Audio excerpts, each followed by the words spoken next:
What happened last season? It was last season. It's semi-final Champions League. Semi-final Champions League. It is Mahrez! Massive night from Manchester City. They're so close now. Manchester City have reached the summit. That agonising journey has finally taken them all the way to the Champions League final. PSG always is an exceptional team, and even now they have Messi. In swinging, Aki on the run, and Aki finding the goal. Grealish announces his entrance onto the Champions League stage. It's brilliant from Cancelo. It's a super six for City. And Herrera has given PSG the lead. Club Brugge level.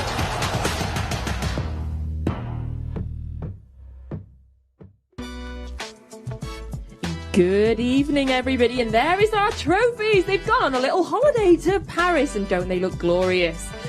We are back tonight in Champions League action as we look to go one step further this season. Tonight's opponents, of course, Paris Saint-Germain. It'll be the sixth time that we've played them, with the French side still looking for their first win. Paris Saint-Germain were held by Club Brugge on Matchday 1, extending their winless run in the Champions League now to 4 games. However, they have only lost one of their last 27 home games in the group stages of the Champions League. And this season, of course, they've added some real quality to the squad. And we have seen Lionel Messi getting off the coach. So he was suited and booted. He did get off the coach. We don't know the team news yet, but there's the real stars. There's the real man. KDB is off the coach. We can see Raheem Sterling getting off the coach as well. There's Fernandinho. And Gabriel Jesus. It's so hard with the masks on and the hats. I think that might be Jack Grealish. I'm taking a guess at it. But we are here, we are ready, we are in Paris. We're not. We're in Manchester. We're in the Etihad Stadium. And I am joined by two wonderful guests, Paul Dickov and Nedum Onuoha, in Manchester with me. But, I mean, look at this view. You can't get that view anywhere in the world. So we're very, very happy to be here. And thank you very much for joining us on Matchday Live, this lovely Champions League evening. My name is Natalie Pike, and I will be taking you through tonight's action. And we're going to kick off with the all-important team news. So we can see immediately that Pep has made 2 changes to the team that beat the champions of Europe on Saturday. So you can see the starting 11 there, with the 2 changes being Riyad Mahrez is in, Raheem Sterling is in, Gabriel Jesus and Phil Foden drop there to the bench. So you can see you've got Edison, back 4 of Walker, Diaz the captain. We have Cancelo, Laporte, then Rodri in the middle, and then that incredible attacking lineup: Sterling, Grealish, De Bruyne, Silva and Mahrez. So that is the starting 11 for tonight's game. So straight away I'm going to go to the gents. Paul, what do you make about the 2 changes? It's still a fantastic team, isn't it? I think regardless, you can make 3 or 4 changes when you look at the bench, and it would be great, but maybe Riyad back in after the goals he scored in the semi-final last time, and Raheem's not a bad player to come in, you know. I think obviously with the game being in Paris as well, the pace of Raheem going forward and the counter-attack could be massive for us tonight. Riyad Mahrez has got a phenomenal record against PSG. He scored 3 goals in his last 2 appearances. Are you happy to see him in the starting 11? Yeah, 100%. Yeah, I think he's a very good player. And recently, he's been disappointed because he's not been in the starting lineup. But it's a great show of faith to be put into a side to play against Paris Saint-Germain in France. I think, is he from Paris as well? I think he was born in Paris, although obviously he plays for Algeria, yeah. So, this is an emotional place for him as well, but it's good to see him getting in a run out, getting some minutes. And as Paul's alluding to there, they've made 2 changes and the team's not weaker. So, that's a great position to be in, is it not? Yeah, it's incredible to have that, especially when you've got such a busy week like we have. Obviously, we had the Chelsea game. We've got Liverpool coming up as well. Do you think these changes are tactical for the PSG game or tactical in terms of the week that we have? I think it's probably bigger than this week itself. I think for City and Pep, they have a plan in terms of how they want to use their players throughout a whole season. So it's never really just a case of looking at, say, this particular week or whatever, because they understand the journey. If they want to be successful, they want the journey to be as long as possible. And the longer it is, the more players you'll have to use in certain moments and things like this. So I think it's part of the process. But like I say, it's a true blessing to be able to make changes like they've made and still be an incredible side. So I'm more than happy about that team. A couple of the star players from Sunday back in the team, and for me that was Bernardo Silva and Rodri. Both of them absolutely ran their legs off, as I'm sure you can appreciate. Paul, what did you make of Bernardo Silva, and are you happy to see him again in the starting team tonight? Yeah, I love him. You know, since he's come in, he's been amazing. You know, and I was a bit confused in the summer about a few rumours about him maybe going elsewhere, but I'm delighted to see him here. You know, he's one of my favourite players. And the game against Chelsea on Saturday morning, he was everywhere. You know, talk about quality on the ball, but he's worked rate without the ball. You know, everybody was talking about how we pressed Chelsea from the front with 4 or 5 players. 9 times out of 10, he was the trigger. He was the first one that started the press and went on it. And Rodri as well. I thought he was outstanding. Possibly didn't get the credit he deserves. You know, I think when our midfielders and our forwards, we've got so much talent and so much quality going forward, I think that defensive midfielder goes under the radar a little bit. You know, Fernandinho did for years. You know, it's only the last sort of 3-4 years that people have been talking about Fernandinho, but since he's come in, he's been fantastic. So that holding midfielder doesn't always get the credit that they deserve, but the way City set out and the attacking players that Rodri's got in front of him, he's got to be so disciplined in his performance, and it was outstanding. Probably for me, as good as Bernardo was, it probably just nicked man of the match for me on Saturday. Yeah, I totally agree. I think Rodri's a really underrated player, and I'm really glad to see that he's finally getting some of the plaudits that he deserves. Now, we can see Jack Grealish there having a look around. Hopefully he doesn't get caught by the sprinklers there. Will he be getting his second goal tonight, do you think, Nedum? Second Champions League goal? Second Champions League goal. Yeah, do you know what? I think he will. Ooh, I think he's going to do it. But it's also like when I look at him, especially in this early time of his City career, you can see how he's still quite wide-eyed about everything. You know, considering how great he was for Aston Villa and things like this. You know, with all due respect to Aston Villa, and over the last few years, he's probably spent almost as much time in the Championship as he spent in the Premiership. But now here he is. He's at the Champions League level. He's playing away in Paris. So you can see he's recording video and stuff like that there, because these are all firsts. For as good as he is, these are all firsts. But he's good enough to be there, and I think he can start to create some of his legacy in these first few games, and hopefully for many more years to come for City. I think he's been outstanding since he came in, because he's had to adapt. There's a lot of pressure, obviously, because of the price tag, a lot of eyes on him, but he's had to adapt his game a little bit, you know, because at Aston Villa, and no disrespect to them, whenever they were attacking, they looked for Jack Grealish all the time. You know, he was their main man to drag them up the pitch, a little bit of magic to maybe win the game. But in this Man City team, you know, there's 4 or 5 players that can do that. And the first couple of games, he always wants the ball, and you could see him getting a little bit frustrated because he's not used to players looking at him and giving the ball to someone else. So I think he's adapted great. And on Saturday, you know, he was unlucky. 2 fantastic chances that were well saved, and I just think he's going to be a top-class, world-class player. And that's the thing as well. When you come to City, regardless of whatever your talent is, you have to buy into the collective. So whereas from elsewhere, everything, as you said, runs through you, now all of a sudden, you know, you get a lot more joy and you win more games because of how good everybody is. You know, like even the game against Chelsea, City don't need Jack Grealish to be his absolute best for them to win. They need him to do his job.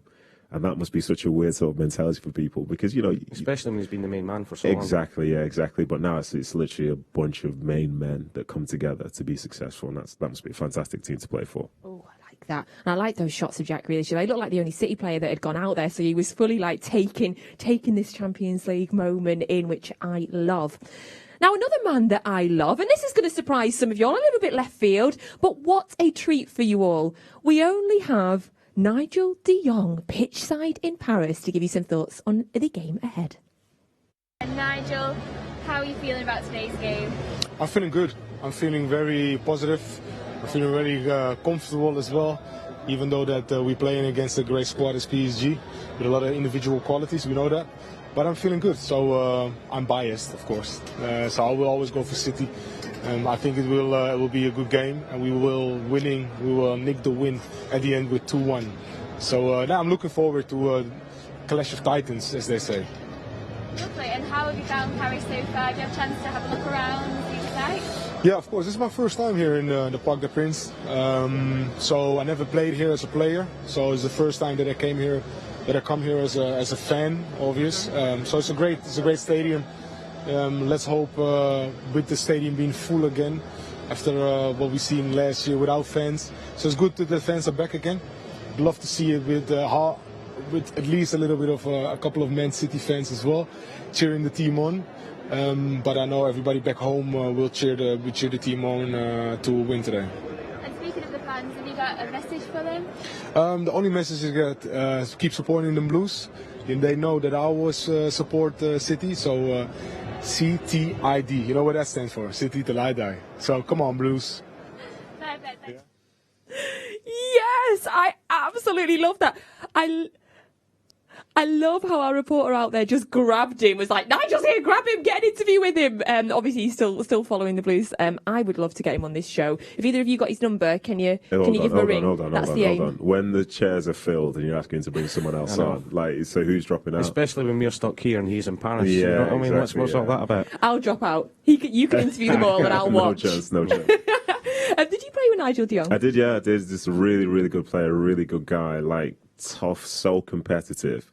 But, you know, we still speak now, and he speaks to lots of people from that generation, you know. He's a great guy. It's great to see him back doing stuff for City. And, you know, the memories of him, the way he'd play, and as I say, just his impact within the club is fantastic. I just loved him. He was my sort of player, Paul. You mentioned that you play golf with him. I did. He was winding me up a bit because he's only been playing 2 years and he plays off 6. But it actually ended quite well. He wasn't happy because I beat him in the end. But he wants a rematch when he's over the next time. So I think Nedum's going to come and join us as well. I'll come and settle him down a little bit. Yes. What do you play off? Just whatever I need to on the day. Okay. It's one of those ones. Look at me pretending I know this golf terminology. Exactly, yeah. Don't really know. City golf chat. Here we are. Don't really know what it means. So we have the team news for Paris Saint-Germain. Okay, oh my goodness. Okay, so I've just been told the key news the gentlemen don't know yet for tonight's team is the GOAT, not Sean, the GOAT starts for PSG. I have to tell you, I'm absolutely made up. I wanted to see him right. So here is the team news. In goal is Donnarumma. Then you have Marquinhos, Hakimi, Mendes, Kimpembe, Herrera, Gay, Verratti, Neymar, Mbappe, and Messi. There we go. That is the big team news, and I am chomping at the bit. I am so excited to see that. Gents, what is your first opinion, Paul, to look at that team? No, I'm buzzing. I was buzzing even before I got here tonight, but I wanted Messi to play, you know, because if you're going to beat one of the best teams, although beat the group stage, you want to beat the best players, and, you know, Neymar, Mbappe, Messi, what a trio, what an attacking trio. But they're going to have to get the ball off us to give it to them first, and I really think... I know we'll do it later on, but going back to the 2 semi-finals, we ended up really frustrating PSG because they didn't get their own way, they couldn't get the ball off us, and actually lost their heads a little bit. Yeah. So as fantastic as it is to see the 3 in the team sheet, I expect us to dominate possession and stop the service into them. I'm so excited to see that now. Messi's got a, you know. I know you like my stats. Messi. Yeah, this is some guy who used to play Barcelona. To be fair, he's probably my favourite player of all time. So. Yeah, to see his name on that team sheet is great. Obviously, he's not going to be around for another 10 years. So every time you get the opportunity to see him play and to see him play against a team that you love as well, like I'm going to enjoy this either way. I'll tell you that for a fact. Now, he's played Pep as an opposing manager 4 times and he scored 6 goals. So what is wrong with you?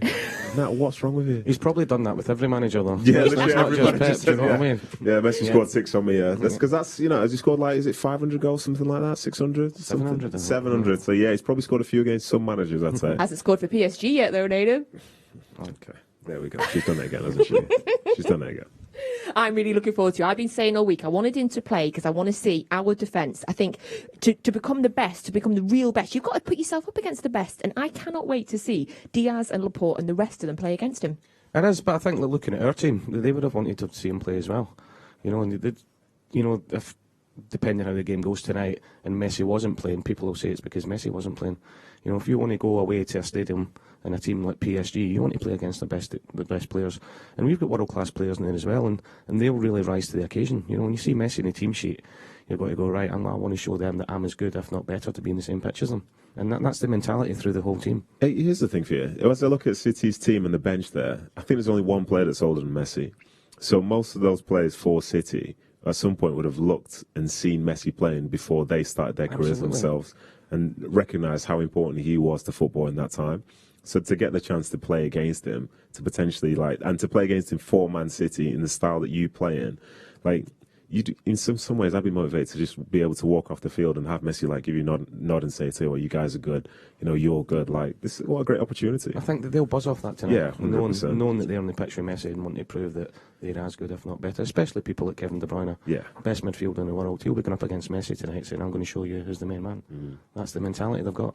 I love that Scott Carson's repping for the older people there as well. Go on, Scott. Yes. They're the only one that's Lionel, no, he wasn't my hero. Yeah, no.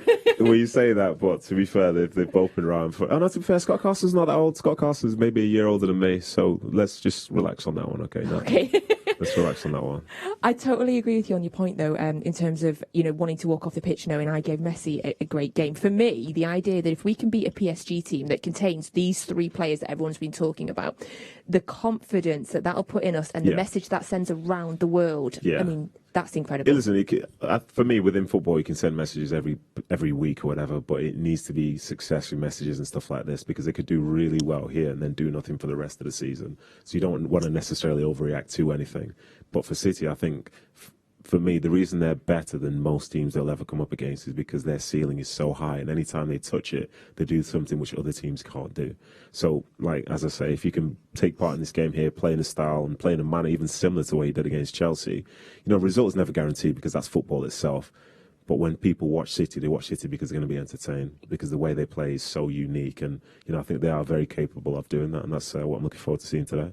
I think going back to the point about the players really rising to the occasion, I remember having the conversation in the studio before the two PSG games, and we're actually talking about Ruben Diaz, saying the challenge against Mbappe and Neymar and how he was going to handle it himself. And the two games, he was outstanding. It's as if, especially the game here, he was like a human block in front of the goal, and I think his mentality was, I'm up against the best players in the world. All right, I might be 23, 24, might be my first season here, but I want to show everybody I'm ready and I'm at that level. And I think 7 or 8 of the players could do that tonight.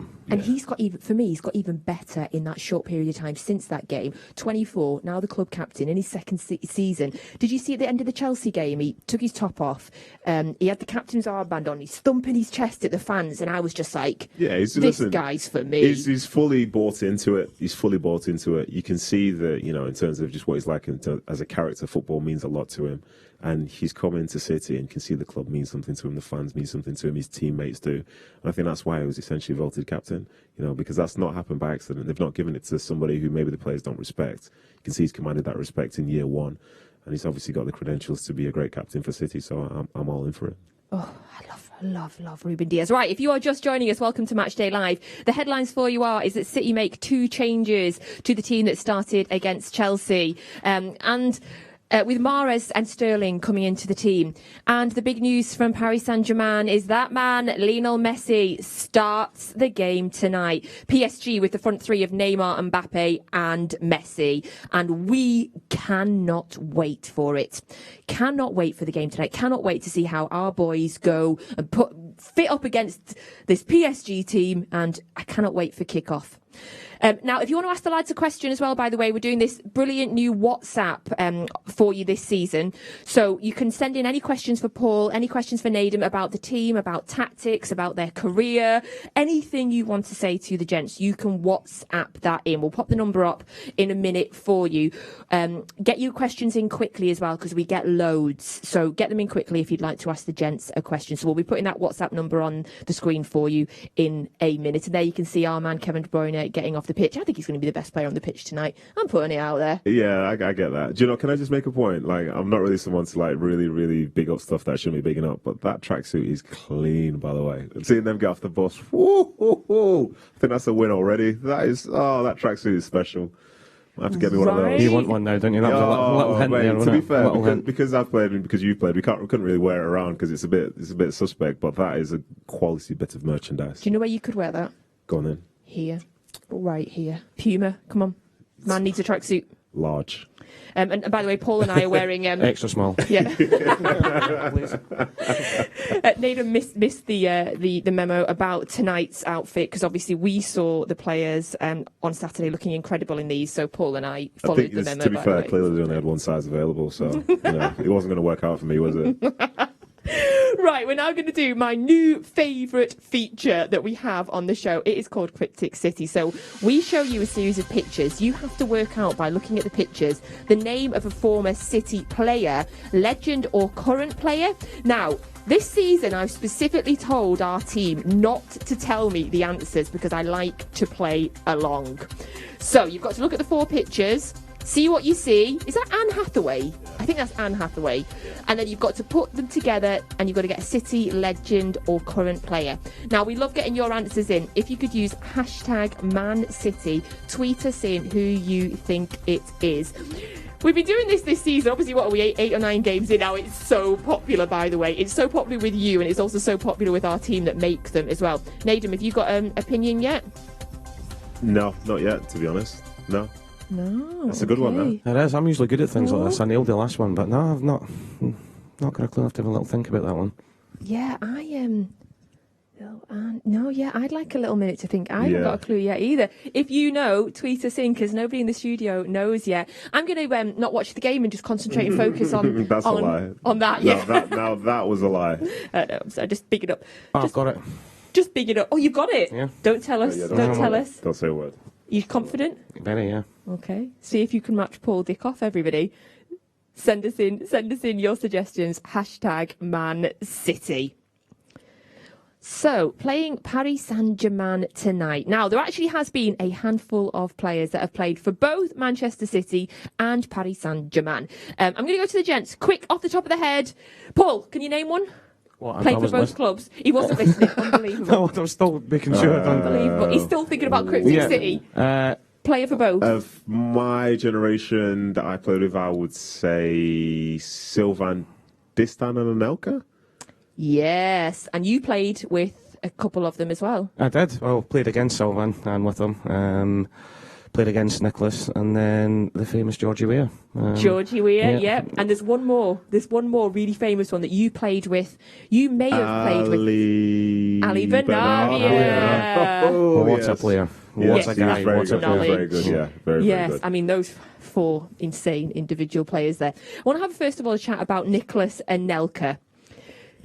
So Nicholas Anelka, for me, is when we look back at him, I feel like we don't fully appreciate the talent of the man. He's got this reputation, the Le Sulk nickname. But for me, I loved watching him as a player. How good was he, Paul? He was one of the very best in the Premier League. Pace, skill, strong. Arsene Wenger obviously knew what he was doing because the first person who sold him when he came into Arsenal was me, and the first person who signed was Nicholas Anelka. So he obviously knew very, very early that he was going to be a top manager. But I love watching him play. As I said, been in the pitch loads against him, and he could destroy you within 5 minutes. He would drift in and out of the game, but when he got the ball, he was just so unpredictable, so quick, and his finishing was unbelievable. And if you look at the clubs he's played at, that shows you how good he was. Yeah. And you played alongside him? I played alongside him for 1 season, but I did like 2 pre-seasons with him as well. This was he's a really good human being, really nice. For me, coming through as a youngster, he was somebody who was basically the face of the club, you know what I mean? But he was so welcoming to myself and so many others. And the way he played for City was incredible. Like, at times I look at him, I think, like, how did he arrive at City during that generation? Because he could have been perfect. He could have fit into this generation or anything over the last 10 years. But he was special. And I remember as well, I think I mentioned this on Saturday. So he scored a penalty against Chelsea in my first ever game that I was in the squad for, which was what set me off in terms of my very first win bonus in pro football. So thank you very much, Nicholas Anelka. And it was an absolute dream, watching him and just being able to play alongside him. There's another man there, Sylvain Distin. We'll have a good chat about him in a minute.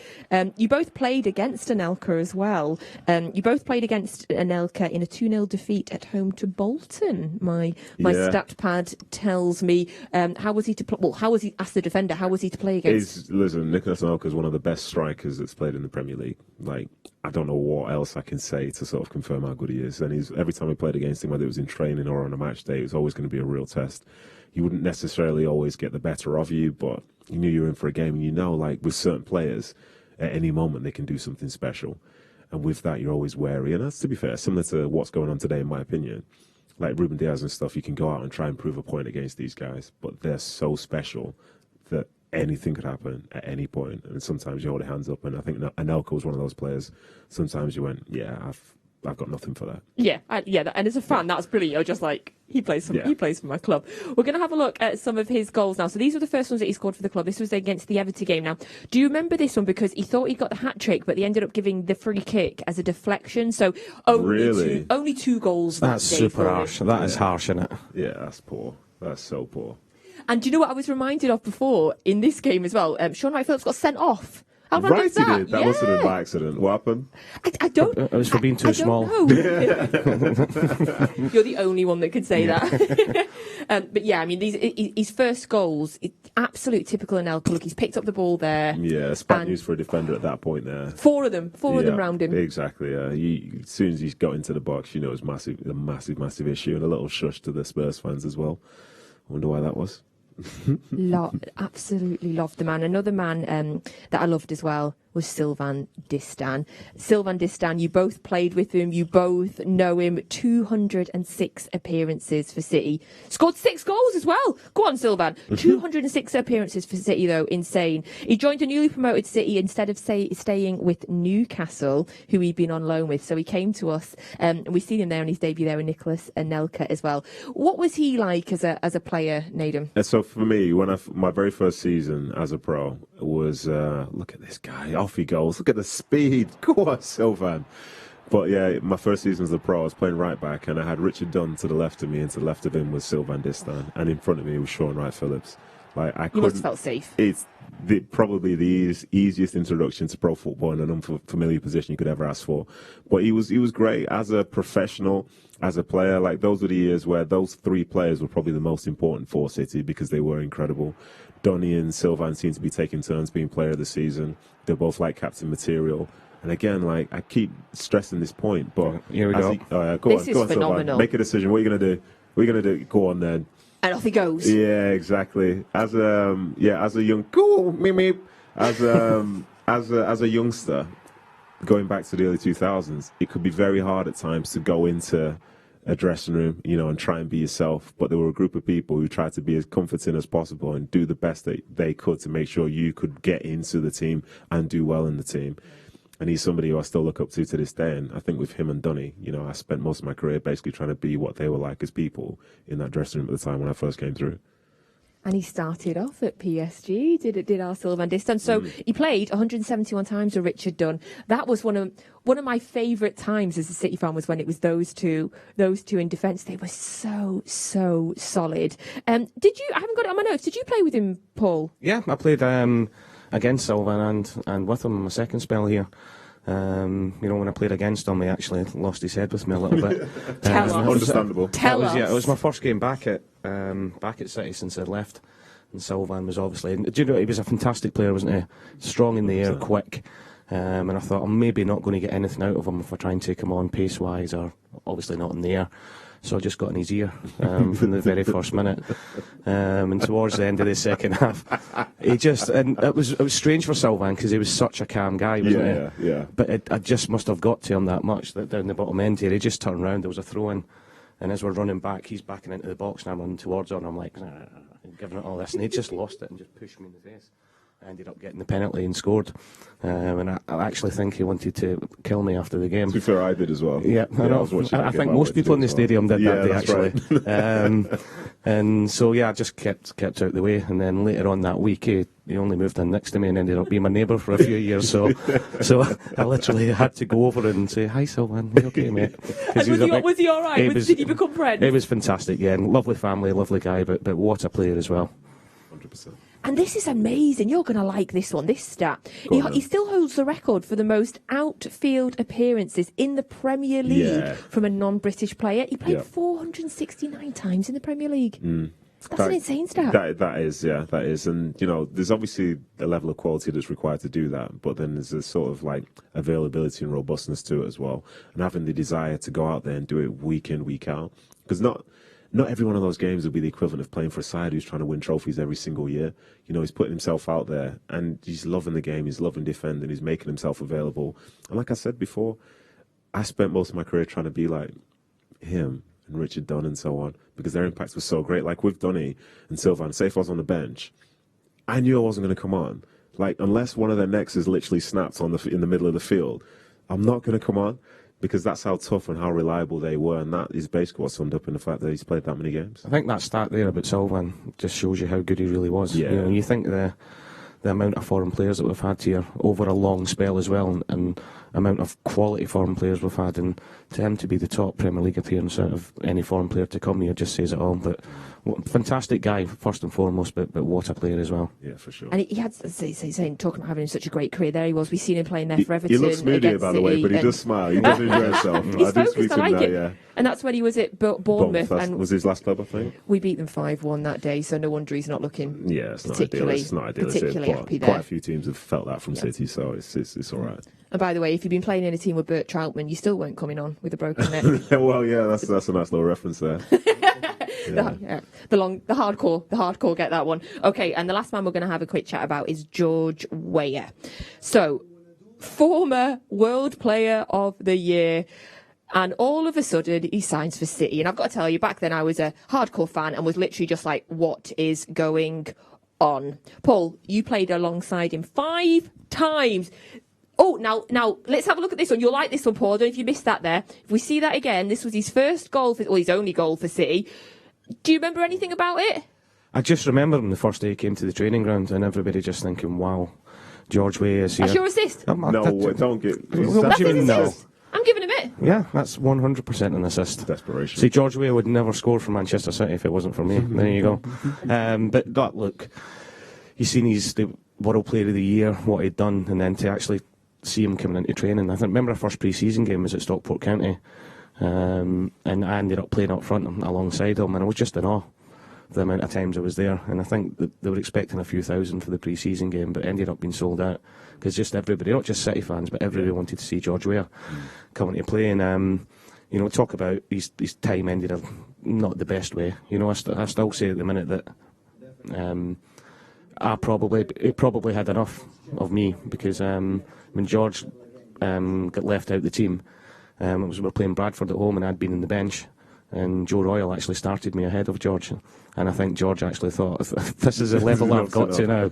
If Paul Dickov's starting ahead of me, I've had enough. And that was the last time I've seen him in a shirt. But I've got to say, for everything he'd done, and look, he's president now, isn't he, or Prime Minister, what a lovely guy, what a humble guy. And Nedum was talking before about senior lads being good with the younger guys, and Sean Wright-Phillips was just breaking in at that time, and the time he took out to go and speak to them after training and everything else, where people, I suppose, with his ego, how big he was as a world superstar, might not have done that, but he was just a lovely guy, and it's an honour to say I played with George Weah, full stop. Totally, yeah. So he scored 1 Premier League goal when he was at City. He got 3 of the goals against Gillingham in the League Cup. Ended up with 9 appearances and played his final game on the 30th of September, only 8 weeks after joining City. I remember that was a nuts time. Yeah, it doesn't make sense, does it? Does not make any sense. I'm happy though that we can look back and we can see him in a City shirt. I remember. So to talk about me being younger, when he scored, I think it was a goal for AC Milan where he ran through the whole team. Like, I remember that goal, and the reason I remember it is because I was playing Sunday League at the time, and I scored a goal like that, and I was like, I've just emulated George Weah, like, this is who he is, and he just so happens to be playing for the team, which I support as well. And I was ball boying around those times, so now... Were you ball boy? That's George Weah. You're Fernandinho's son these days, that was you back then? Well, I ball boyed for, I think it was either 2 or 3 years at Main Road, and it was the best experience ever, because firstly, due to the person that was, I forget his name, which is annoying, but the guy who used to take care of us, he'd give me lots of programs from City from like the late 80s, early 90s and stuff like this, which I loved looking back on. And then, when you get the buzz of the game, like I'd open the door, I'd just peep through. You see both teams just like lining up, getting ready to go out. I'm like, yeah, this is proper. Yeah, special. I love that. See, there you go. You get former players, legends and hardcore City fans on this programme as well. So from one former ball boy to the head ball boy of the club, we're going to hear now from Pep Guardiola. It's very exciting buzz around this stadium right now. What a pleasure to be here, definitely. You reached a great level at the weekend against Chelsea, a very high level. Do you have to reach that level again here this evening? Every man is every team. Want to reach every weekend a level, but sometimes not possible because you are not good or because the opponent is better. But the intention is always to try to do our best. You made 2 changes tonight. You're in the middle of 3 huge games. You've got Liverpool at the weekend. Just the 2 changes. So Mahrez and Sterling for Jesus and Foden. Just freshening up the pack? Yeah, for the specific qualities that we believe we need today. And yeah, I thought to maybe make a little bit more, but this kind of game, I'm pretty sure the players are not tired because they're so excited. You know, the trip was comfortable, the hotel was magnificent, so the city is so nice, so it was not complaints. And after we have 5 days until the game in Anfield, so we'll see next. And how are you treating this reunion with Lionel Messi and, of course, all the other stars at PSG? Well, I enjoyed him for years, and with this type of players, ready to suffer a little bit, you know. They are the type of players that are unstoppable 90 minutes, so they are too much good. So to be controlled all the time, not just him, Mbappé, Neymar, Verratti, so we know it. But to try to, you know, we have, of course, an idea what game we want to do, and yeah, we'll try it. Let's see. Thanks, Thank Pep. you. So that was the thoughts of our Pep Guardiola. Pep Guardiola. Yeah, that's fine, isn't it? Yeah, that's all Pep, fine. yeah. Our Pep. I'll stick with that ahead of tonight's 8 o'clock kickoff against Paris Saint-Germain in the Champions League. And we heard Pep there mentioning Mahrez and Sterling both coming into the team tonight and starting. And there is Edison having a chat to our friend Scott Carson there. I love Edison. How good was he in the Chelsea game? Absolutely phenomenal. Coming out with his gum shield on, then at that point, he's serious, right? Yeah, for sure, yeah. He'll take anything. I love that. Now, in fact, let's have a nice chat, shall we, about that Chelsea game, because I feel like it was so good that I could just talk about it for weeks and weeks and weeks, unless, until the next great thing happens, clearly. But there they are. See, this was Paul and I getting the memo about the top tonight after we seen the players, and I've decided to zip mine up tonight as well, seeing as that's how cool it looks. Now, at this point, when the players are coming out, Nedum, how confident are you feeling? I don't think you can ever be confident in going into any game in the Premier League, to be honest. But as for, say, just City, like, when I saw the team, I thought, this is a good City side. Anything is possible. But the nature of the performance itself, basically from minute 1, like, you start to think, well, okay, so Chelsea are going to try and do what they do, but City seem to be controlling the game. And you could see that from within maybe the first, 5-10 minutes. So that was really positive. So the only concern really for me was, would Chelsea be able to nick a goal and then become more negative? But, it's not the way it ended up, is it? Yeah, they didn't even have a shot on target, Paul. What did you make of the game? I thought it's the best, one of the best performances I've seen from Manchester City, with and without the ball, for such a long time. And it actually reminded me a bit of the game last year, because I remember we went down to Stamford Bridge and Kevin De Bruyne had just been injured. Our form hadn't been great at all, and we went down there and it was men against boys. Ended up it was 3-0. It could have been 5-0, and it set down a marker for the rest of the season. I think at the back of the players' heads on Saturday going out, they wanted to do that again. Yeah, for sure. It's up against the Champions League winners. I still hate saying that, but they went out there and talking about the game tonight about putting a marker down against the best. They went out there with one thing and one thing only on their mind at the weekend, and that was to press the life out of Chelsea. But when we get the ball, to really show them that we are the best team in the league. And I thought it was just outstanding. And I've got a few friends who are Chelsea season ticket holders and have been for years and years and years, and they said that City performance on Saturday was the best they've seen for an away team in a long, long time. Yeah, the way they played on Saturday, I don't think there's another team in the Premier League that could do that down there, because they controlled the possession, they controlled Chelsea's attacks, the City controlled their own, and towards the end of the game, if things just go a little bit better, they're scoring a few more goals, just a few little issues with the final pass, but that was literally it. You've got a striker in Lukaku who's, a great striker, great finisher, and he had nothing. Didn't have a shot on target, but then, he said Edison didn't have to make a save, but he was coming out making big catches, coming out at key times. And that sort of collective performance is it just reminds people of how high City's ceiling actually is, because any time they go up there, that's rarefied air. That's space just for City. But people, I think they thought City couldn't get there anymore. But as soon as you show it, the result was the result, but the performance was the thing which really set a marker down for me. Absolutely. And I think after 20 minutes, Chelsea ran out of ideas. Yeah. They looked as if they didn't know what to do. They couldn't cope when they had the ball because City pressed them that well. And it just wasn't pressing in 1 or 2s and 3s. The front 5 pressed like I've never seen the team press before in my life. And they were forcing Chelsea into just hopeful balls up to Lukaku. And every time it went up to Lukaku, Rodri's sitting in front, just clearing up, picking up the second balls, and it was just wave of attack, wave of possession. And as I said, after about 20 minutes, I looked at the Chelsea team and they didn't know what to do. And this is one of the top teams in the country. Yeah. You know, so to go there and do that, especially after the criticism after the Southampton game here, I think showed to everybody else, you know, and it made me laugh leading into that game. Everybody's going, oh, it's Chelsea, Man United are coming up, Man United are coming up. City need a centre-forward, and we go down there and we put in that performance and it shut everybody up.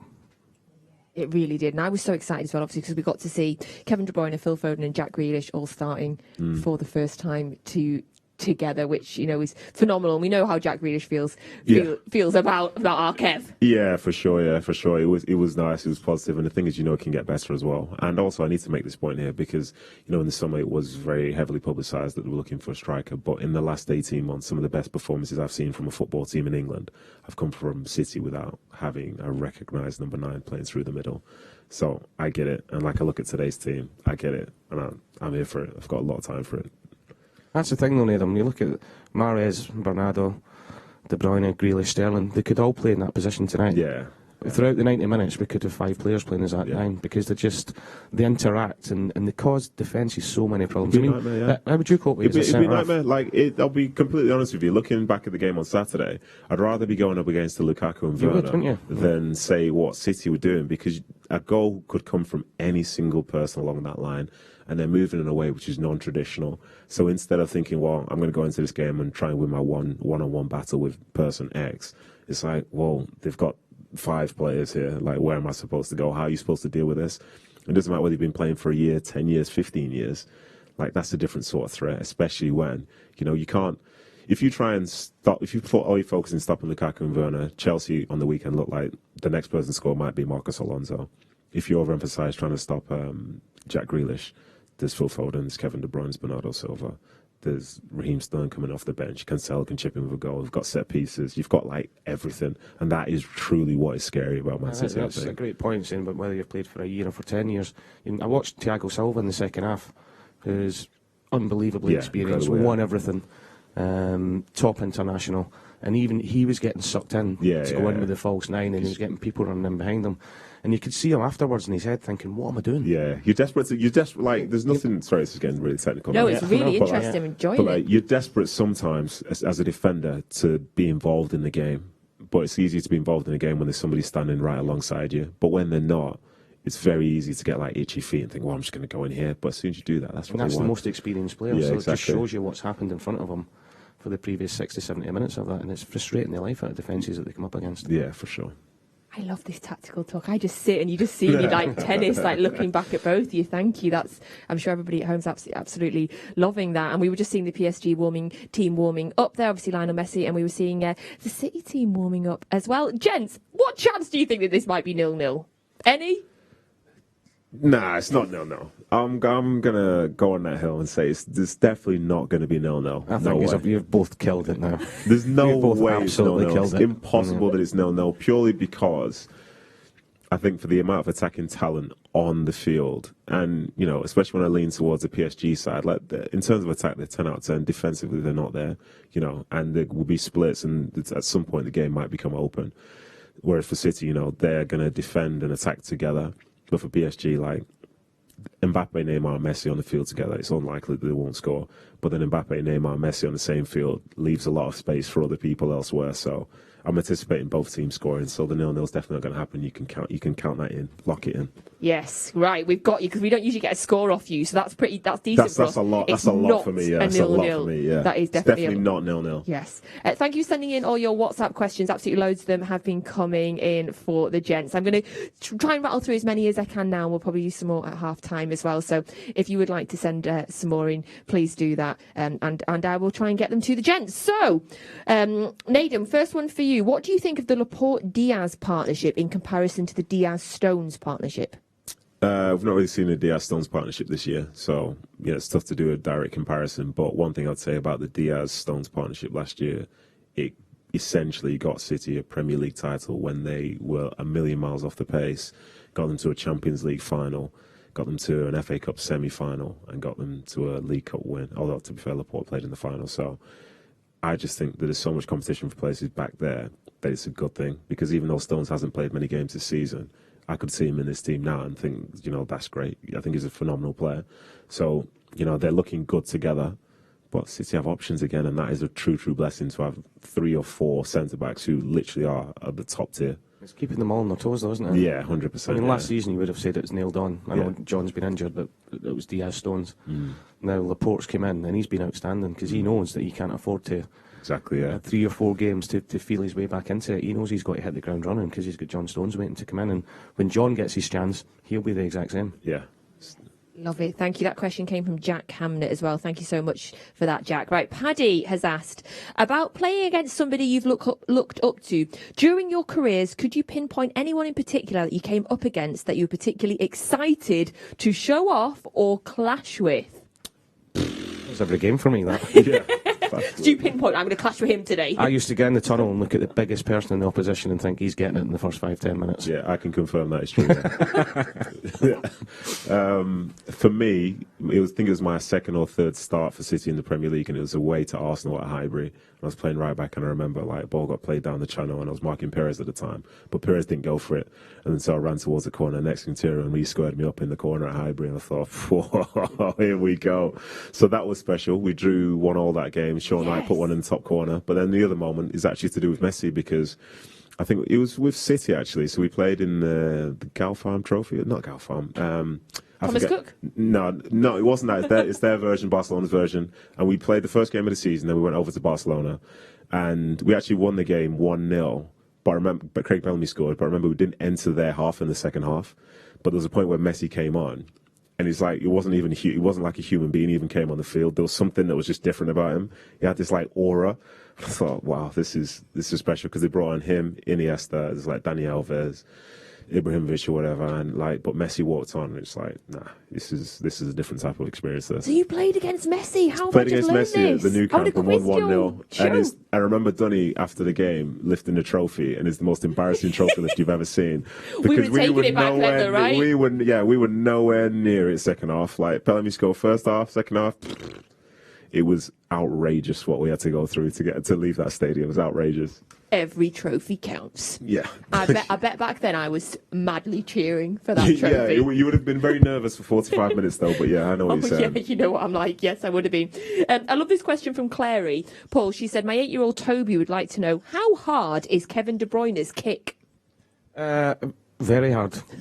With both feet as well. It looks as if he doesn't put any effort into it, but it's just pure technique and timing. And it's something I'm sure he practices, but just natural ability, and when he goes up to strike the ball, it just makes it look so easy. I suppose going back to golf, isn't it? Yeah. A little bit. The harder you try and smash the ball when you play golf, 9 times out of 10 it's not going to work, and if you try and lash the ball in every game you play in, it's not going to work. And when you calm down a little bit and slow it down and working your technique. But as well as that, the timing is unbelievable. He makes a fantastic point about the golf reference, but then also you could slow it down and still not be a pro. So one thing I'll say about Kevin De Bruyne, the way he kicks it, I've rolled my ankle many a time trying to kick it like that. So I don't recommend it for everyone, but please get your practice in. I would dislocate my hips if I tried to do that now. Yeah. Some people have something special, and you can see it, but trying to do it is a whole different matter. So on this show, you don't only get amazing tactical analysis, you also get golf tips. Stay tuned, Paul Dickoff's golf tips. That's a new show we've got. Was that snake oil salesman, did you say? Right, the last question I talk for a good now. game. You've not seen me play yet, so... Last question for now, but do keep them coming in because I will try and get some more in at half-time and full-time. And I love this question. It's coming from John Swanton. And it's a question to both of you. Nedum, I'll come to you first. Who in your eyes was the best playmaker? Bernabia, Berkovic or Kinkladze? I would say Bernabia. So, Kinkladze's heralded at Man City. Someone made a point the other day that he was actually there when City got relegated twice, though. That's a mark which we try and ignore. But my very first pre-season, we were doing a five-a-side thing, and I was playing at the back, and Bernabia was on the opposition team, and he played a ball in behind me, and I nearly fell over in trying to deal with it. And I'd never experienced anything like that before. And that's when I was like, okay, well, this is a different standard. And that ball was played by him. And he had no real stature about him or whatever, but certain people can see a pass, certain people have technique. And he did something like he was playing a different game to me altogether. And I said, yeah, this is what I need to be able to deal with if I want to have a career. Love that. Did you play with all of them? Yeah, I did. I think Kinky and Isle were very similar, as in they like to get the ball down and dribble at people. So if we're talking about a playmaker, it's Ali all day long. You know, his vision, whether it was a 5-yard pass, whether it was a 20-yard pass, whether it was a 40-yard pass. And, you know, I use the comparison, I know it's a big comparison to Dennis Bergkamp when I was at Arsenal as a kid. Because even in training as a forward, if you made a run, you wouldn't have to look. Yeah, it's coming, yeah. Always coming. Whether it was 10 yards away or 40 yards away. And Ali was the same. As a centre forward, you had to make the run. And if Ali was on the ball, you would know that it was landing at your feet. You know, and he was just that good. And, you know, I say it all the time. 34, I think he was when he came to us. I would love to have seen him how good he was when he was 24. Because he was just, not just a fantastic guy, but super, super talented. So unanimous decision, Bernabia then. I love Bernabia. He obviously played for City and PSG as well, so timely question and answer, gents. And we're really keeping our fingers crossed that we might get him on the show one day soon. Again, if you've got his number, boys, text them. Do us a favour. Not trying to take your spot. Not trying to take your spot. Yes, you are. You're trying to get us twice now, isn't it? Yeah, literally, I get it. Try to get rid of it. No, I get it. Love you both. Okay, yeah. Okay, so if you're just joining us now, thank you. Welcome to Matchday Live. We are around about 25 minutes until kick-off in tonight's Champions League game. Going to give you some team headlines now if you're just joining us. So, Paul, over to you. In terms of the City team, who do you think are the 3 key players that are in the team tonight for you? I think obviously Kevin De Bruyne. I think Ruben Diaz, after his 2 performances against PSG last time, he was absolutely outstanding. Then I'm going to go with Riyad Mahrez because of that as well. You know, he was outstanding in the game, the first leg in Paris, and then getting his goals back here again. And, you know, when you've done that against a team already, and you get put back in the team when you've not played the previous game, you've just got a feeling about you that this is a team you like to play against. And he's been left out the last game, a little bit of point to prove as well. But going back to Paris, after what he's done against PSG previously, I think he's going to be massive for us tonight. I absolutely love Riyad Mahrez. I think he's so reliable when I love him when he's in the team. And Mahrez comes into the team tonight, as does Sterling, which is the 2 changes from the Chelsea game, with Gabriel Jesus and Phil Foden dropping to the bench. Right, looking at the PSG team, Nedum, who are the key 3 players for them, do you think? Oh gosh, yes. This is a tough one, isn't it? Let's get that brain going. Yeah, you know, the obvious front 3, but I think I'll try and group them together as one. So if those guys are the main focus of the attack, I want to see how Hakimi does, because he's a very highly rated right back for them, bombs up and down. So it's not just going to be those 3 in terms of dealing with the attack. But then I would also say Verratti, because he's their main playmaker, and add to that Marquinhos, because he's the guy who's going to have to look at all these pieces around him who all want to run forward and attack. But he's going to have to defend well if City aren't going to score a goal. So they're going to be the 3 for me. So there you go. Yeah, from the key team news there from PSG is, of course, that it is that front 3 of Neymar, Mbappe and Messi. Right, we're going to have a look at Cryptic City again. If you're just joining us, you won't have seen this yet, but we know you love it. It's popular already. So have a look at these pictures. You need to kind of work out what they are, put them all together and come up with the name of a current or former City player. Tweet us your guesses using #ManCity. So we've got that's Bernardo Silva and that's Anne Hathaway. So somehow you need to put those 2 together. That is a Sky dish, satellite dish. I've got it. So is it Sky dish or satellite dish? To give us a clue. Just work it out yourself. Do you know what I mean? That's what quizzes are about. There's Jack Grealish. It's a Sky dish. Got it. And a satellite dish. Got it. Cracked it. Cracked it. Easy this. Same again next week. Figured it out. Oh, I'm the only... Yeah, you're well off the pace. I'm off the pace today on this. Can you give clues or not? Yeah, go on. You used to play for City. Thank you.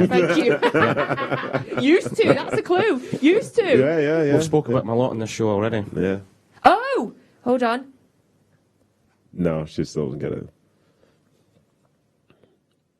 Oh, no. Nope. I'm gone. Right.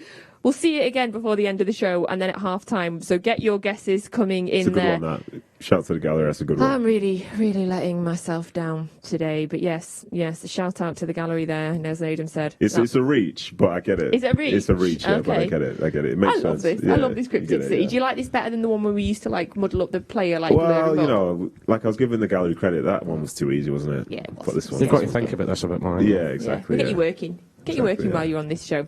Now, we are about 21 minutes away from tonight's big kickoff in the Champions League. Going to take a little break from Champions League talk just now, because I love it when we get two guests on this show that used to play together, because it means I can try and get a little bit of gossip out of both of them, find out what they both thought about each other. So, I'm guessing, Paul, you were an established player when Nedum came into the team. You came back, didn't you? I came back from a second spell. Yeah, Stuart Pearce had signed us, and talks with Stuart as I was leaving Blackburn, he kept talking about the youth coming through and the fantastic kids. Obviously, there was Nedum, there was Micah, Sean Wright-Phillips was a little bit older, Ishmael Miller, Michael Johnson. And he said to me, because I was obviously, I wouldn't say Miller was a lot older, and he just said, look, I want you to come in the change room and use your experience a little bit, and if you see any of them getting a little bit too big for their boots, he said, I want you to cut them down a bit. And I was like, yeah, not a problem at all. And I got in the changing room, and Nedum's up there, and Ishmael and Micah, and I'm standing there like thinking, how am I going to deal with this? But Nedum will tell you that the changing room was good, wasn't it? Yeah, it was. Yeah. It was a really good mix of young pros and senior pros, and these guys were great. All they wanted to do was learn and get better and better all the time. And if they wanted to ask you something, whether it be me or one of the other senior lads, they wouldn't think twice of doing it. And you know, Nedum's went on to have this fantastic career because of the seeds that he sowed back then as a young kid. You know, they were all, Mikey was the same, little Shawnee, they were like sponges, but just wanted to play for Manchester City as well. That's the key bit there. Like, coming to the academy at that time, because I can't talk about it now because, you know, I'm like 20 years too old for it, but back in that time, I look back, and lots of other people look back, and those were the best years of our lives because we were all grouped together at the same age with the same interest, the same goal, and it was competitive, but it was constructive. And we all loved being there, playing alongside each other. He's really close, weren't you? Exactly, really tight-knit, the man. Exactly. And, you know, there was a very clear pathway for us at that point because you were seeing us, it was almost like a conveyor belt. But the fact is, like, you could do it, you could make it, and everyone was incredibly humble. The club, with all due respect to the time, it wasn't what it is now. You know, so in terms of finding success, you wanted to be there, and then you come through and someone like Paul, like, this is a guy I've ball boyed for you, I've watched for many years. You know, this is the guy who's scored at Wembley, you know, and now he comes back into the building and he's in charge of looking after people like us. And not necessarily that we needed looking after, but we were a very respectful bunch of guys, and we probably to this day, most of us still wouldn't say we've made it, but you never thought you'd made it. Like, you say you played well on Saturday, doesn't mean you're going to play on the next Saturday. And that sort of mentality was good. And himself and lots of others made a big difference to us at the start because it helped us become who we were throughout our careers. And I bet you, as a defender, learned so much. Yeah, he's annoying, The biggest thing I learned from him is, like, don't respond. So every time someone wants to just chirp away, because you should say, like, same as, like, Craig Bellamy and stuff, they used to chirp so much. And as Can you imagine me and Bellas? We played together at Blackburn in the same team. Don't. You you've no idea. You've voted the most horriblest duo. Who was the worst? I'd say Craig was worse because he's more sarcastic with it. Is that annoying? No, I could kick harder than Craig. That was the thing. Craig wouldn't really kick you. Dickov would kick you. So I think I learned as a defender very quickly that, like, especially the way games go, don't get into chat with attackers because attackers only need one moment and they win. You know what I mean? So don't bother. So when they're saying this and saying that, just pretend you're deaf. Like, just it's true, because you're saying that to distract them, and as soon as they switch off, that's when you get your opportunity. Sometimes you learn that the hard way, but once you've learned it, you trust me, you'll never do it again. I'm just thinking about the Man United game at the weekend when the goalkeeper Martinez was giving it to Bruno Fernandes. He was trying it, but he won this week. But I don't know if he's going to continually win that one. But we'll see. We'll see. Is there still players now like you, Paul? Like, I'm thinking, does Lionel Messi like getting people's ears? No, I think it's way too nice now. I mean, I learned. There's a lot more respect now. Yeah, I learned from the best. I know Ian Wright, who was the master of it. You know, and I remember the few times I did play up front with Wright. I could always hear him. He was going, I'm going to get a chance in a minute. I'm going to get a chance. You're going to switch off. I'm going to get a chance. The centre half would be like that, and it would be, I'm going to get a chance. You're going to switch off. And as soon as they'd done that, right, he would go and score, but he would literally go and laugh in their faces afterwards. It's a horrible, to wind them up even more. Why be a defender? But he had that self-belief that he was going to get the other chance and he was going to score it as well. You can't.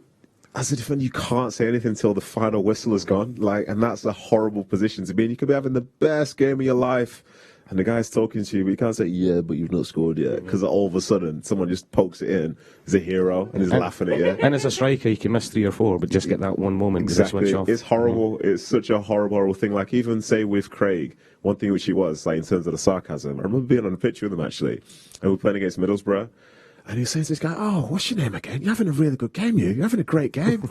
But the kid's like, yeah, I'm having a great game. Meanwhile, everyone else is like, he's let's not go into that too much. Yeah. He's living in your head there, pal. Yeah, but we'll leave that there. I love it. See, this is why I like to just take a break in the show and just get and just find out, because then we get these absolute gems. Thank you. Thank you for sharing. Yeah, it's a pleasure. Thank you, Paul, for your torture. For your 16 years. Yes, it's a pleasure. Right, we're going to have a little chat now about the man of the match from Saturday. A young man called Bernardo Silva. We can see him there on the pitch in Paris. He's warming up. He starts in the team tonight as well, and he was absolutely phenomenal at the weekend. Nedum and I were watching it together, and I kept going, is that Bernardo Silva? Because he was like heading in the box, and he was everywhere, Nedum. Yeah, he was. He literally was. And it's funny because you look at him and you think, oh, it's an attacking midfielder, but very much he can play like an 8, or he can just play whatever role's required of him within that team. Whether he's playing out wide as one of the front men, playing through the middle as a false 9, playing wherever. Like, there are times he's behind Rodri, but he's making key decisions and making key tackles and stuff like this. And then has the sort of character to just get on the ball at all times as well. So he's a prototypical Manchester City midfielder. You know, he's got all the talent in the world, but he has a huge desire to win. And that's why, you know, when a ball comes into the box to defend, he's there because he's got that huge desire to win. He's not just going to leave it up to someone else to do that. Like, they want to make a huge impact. And, you know, himself and a couple of others, when you look back at City last season, the biggest games that City played in, some of these guys didn't feature. Bernardo Silva didn't play in the Champions League final. And I think that's the type of thing where you feel the disappointment, but then you gain the inspiration to go out the next year and try and show that type of thing shouldn't happen again. And maybe if you're in the team this time, maybe you can go all the way and win it. Yeah, and it's no secret to say that sort of Pep had mentioned it during the summer that he was, if somebody had come in the right club for him, Bernardo was looking to move on. Personally, I think it's like a whole brand new sign in the fact that he's stayed, because he started the season off just incredibly, Paul. Consistently, he's been our best player since the first game of the season, and I think the fact that he played in a huge game on Saturday and he starts again tonight, and he's got a bit of everything about him. On Saturday, he was inspirational on Saturday. You know, everything that was good about Manchester City against Chelsea, it was Bernardo Silva that was at the heart of it. You know, whether he was pressing up top, he was actually coming back at times and getting the ball off the back four and setting our attacks off. You know, and he'd be knocking it out wide, or he'd be giving it into KDB or knocking it right to Jack Grealish. And then he was in the box, looking to get in the end of it. And then as soon as it broke down, he was the one that was back, winning the ball back again. And I think maybe the fact that he might have left or could have left in the summer has maybe made him raise his game to a different level again. He's been outstanding since he's been here, but it looks to me now he's 25, which is no age at all. Yeah. You know, and he's been here 3 years now. It looks to me as if he's ready now to really kick on and put himself up to the level of a Kevin De Bruyne and a Phil Foden and a Jack Grealish. And the competition for places in there, he wants to play every week, and he's playing that way, you know. As I say, consistently our best player. And I love watching him. You know, he does it with a smile on his face 9 times out of 10 as well. And he's a huge player for the team, especially the way we played on Saturday. Oh, I'd love to have seen his miles from Saturday. We're going to have a look now at some of our favourite Bernardo goals from his time at City. So, do you know before? So when he was first coming to City, like, I'd seen him play for, I think, was he at Monaco? And then I've seen him play for Portugal 21s. And David Silva was there, and someone was saying, Bernardo Silva, who's this guy? Like, is he any good? I said, listen, it's just like David Silva. It's just like, it's literally going to be the same guy. And he came in. He's got no real physical attributes, but you can't take the ball away from him. Look at that. This is, as a defender, this is when you lose your head, because, like, this isn't possible. You know what I mean? Like, I'm just going to go and push him out the way. Well, you can't, because he's seen you lunge and says, oh, I'm off. Like, those type of people, and it was exactly the same with David. Like, those people that can manipulate the ball exactly how they want and read your movements, like, there aren't many of those. But when you come up against them, you're just hoping for the best, because they are so special. Look at this touch from a Champions League game from a few seasons ago I remember this. From Bernardo. You know what I mean? That's unnecessary. That's unnecessary. And then he's nutmegged them after it as well. Exactly, yeah. But these guys, honestly, they're a nightmare. He's got Velcro on his football bit there. Dickov, let me be very, very clear here, yeah. Talking about myself as a player. The ball goes up in the air like that, yeah. Option 1, chest it. Option 2, thigh it, yeah. Option 2, let it bounce and maybe try and catch it on the second one. An option on the sideline there is not to try and just control it on my foot and kill it there. I've got option 1 and that's just boot it. Yeah, Hook it as hard as you can. Biggest surface area possible to deal with that type of thing. It's in fact, I'd probably just head it into the stands. But that's, he's special. It's a joy to see him play for City. But look, his technical ability there. But it's his endeavour and his work rate, I think, which warms everybody to him as well, because he's literally non-stop. You know, he looks as if he could run all day. But when you add that to the ability he's got as well, what a player. Yeah. If you're just joining us, Bernardo Silva starts today, of course, after that man of the match performance against Chelsea. We've got his first ever Champions League goal here to remind you of as well. And it's a brilliant, it's a brilliant finish. Unbelievable. Yeah, You'd have had that, Paul? Not on my left foot, I wouldn't. But, what a finish. What a finish. And he scored some important goals for us as well. You know, you think these goals against United, you know, when he cuts in and put it in the top corner. But he's just got absolutely everything that's needed to be a top player at Manchester City. Oh, I'll take a Raheem assist and a Silva goal tonight, please. Look at that. Oh, there we go. Have that. Lovely, lovely. Do you know what I love about him as well is that he's the right character. I love a character in football. You know, obviously there's been a few things that he's done that have been the fans have absolutely loved. And recently, I don't know if you saw Kyle Walker. Now, I don't know. I'm taking this as gospel because Kyle Walker on his Instagram this week put a picture of Bernardo Silva with his dog. I don't know if you saw it. Yeah, I've seen it. And apparently, Bernardo Silva has named his dog John after John Stones. John. Listen, people are entitled to do whatever they want, and I suppose that means that he's committed to staying at Man City. So since John signed a 4-year deal or whatever, so I'm reading between the lines. Yes. I get it. It's great news. It's great news. Yeah, you can tell everybody loves him as well. I know the fans love him, we love him, but you can tell his teammates absolutely adore him because they appreciate how good he is. The cup of tea moment, Blues. I'm not going to go into any more detail, but you know the moment that I mean. The cup of tea moment. Have you guys? You've got a dog. I follow your dog on Instagram. Yeah, I know. Yes, Arthur. Yep. Was he? He's not named after a legendary footballer. Was he? No, he's not. No, it's hard enough to get one name to go with Dickov, so we just had to tone it down a little bit. Do you know what I mean? So yeah. By the way, Paul, we're never doing you on Cryptic City. Yeah. We've all decided that we're not doing you on Cryptic City. Why not? But let's have another look because I still don't have it. Like, I'm really letting this side down now. So you can tweet us using #ManCity. Nedum, can you, without giving the answer away, could you chat us through it? Yeah, of course, yeah. I think the key bit is the last bit. Instead of thinking about who the person is, think about what is making up most of the screen. And perhaps it's the number. 10. Scan 10. Dish 10. Oh! So... Anne Hathaway, did you say? Anne Hathaway. Bernardo Silva. Oh, okay. Oh my gosh. Oh my gosh. Just gave it away the other night. Yeah. There we go. I like that one a lot. To see the cogs turn in someone's mind is truly incredible. I'm just glad that wasn't on, that the world couldn't see my head just slowly. Yeah, slowly going is correct. Yeah. I see a lot of pity in Nedum's eyes right now. I'm not going to lie. You got it in the end. It's all good. So welcome if you're just joining us. 8 minutes to go until the Champions League game tonight. Where have you been? We've been here for the last hour. It's been brilliant. You can join us again at half-time and at full-time. We'd love you to send us in some more WhatsApp questions as well. Some absolute crackers tonight. I love the originality of the questions. So send us your WhatsApp questions and I will try and get them to Paul and Nedum at half-time or full-time today. So just a couple of quick updates for you if you haven't seen the team yet. 2 changes to the City team that won against Chelsea at the weekend, and that is Riyad Mahrez coming in and Raheem Sterling comes in as well, and that is Foden and Jesus on the bench. For PSG, Messi starts, and I, for one, am absolutely made up about it. Right, Nedum, this is the point where we ask for predictions, but I know you're not going to give us one. You're not going to give us a score prediction. No, of course not. No. It's just not going to be 0-0. Not 0-0. I'm taking that. I'm serious. I'm taking that from you, Paul. I'm going 2-1 Man City. Yes. Can I get you? What's your prediction? I think 2-2 for City. 2-2 for City? 2-0 for City. I'll take that. Interesting. I'll take that one. City, Interesting, yeah. Interesting. Who have you got for your... I'm going Mahrez again and Jack Grealish. Oh, I'd love that. I'd love that with a Bernardo Silva and a Sterling assist. 100%. Yes. And honestly, I think we're going to frustrate them like we did the last time because they lost their heads because they couldn't get the ball off of us. And I think it's going to be very similar tonight.